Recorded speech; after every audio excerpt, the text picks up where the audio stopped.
Operation సింధూర్లో Pakistan నుంచి దేశాన్ని రక్షించుకోవడంలో అమరులైన వీర జవాన్లకు ఎమ్మెల్యే పులవర్తి నాని శ్రద్ధాంజలి ఘటించారు.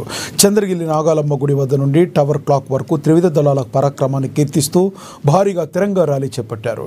ఇక జాతీయ జెండాను చేతపట్టి నినాదాలు చేశారు. తిరంగా ర్యాలీలో పాల్గొని తమ దేశభక్తిని చాటుకున్న ప్రతి ఒక్కరికి ధన్యవాదాలు తెలిపారు చంద్రగిరి ఎమ్మెల్యే పులవర్తి నాని.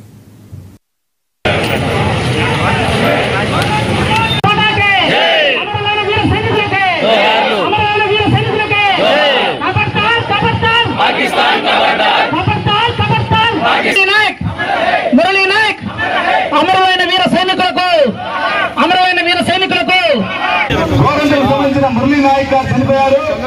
ఆయన కుటుంబానికి కూడా మన రాష్ట్ర ప్రభుత్వం తరఫున మన ముఖ్యమంత్రి గారు, డిప్యూటీ ముఖ్యమంత్రి గారు, ఐటీ శాఖ మంత్రి నారా లోకేష్ బాబు గారు కూడా కలిసి వాళ్ళకి చేయాల్సిందని కూడా చేసి దేశ సైనికులంటే ఏ విధంగా గౌరవం ఉందని కూడా నిరూపించుకోవడం జరిగింది.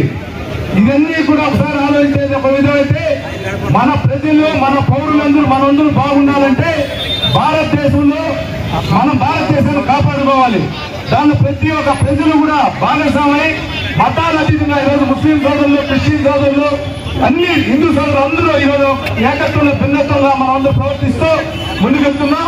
ఇదే విధంగా ఐకమత్యంగా ఉండాలని కోరుకుంటూ మన దేశ భవిష్యత్తు కోసం కానీ, దేశ భద్రత కోసం కానీ మన చంద్రగిరి నియోజకవర్గం మనం అందరూ ఐక్యంగా ఉండాలని కోరుకుంటూ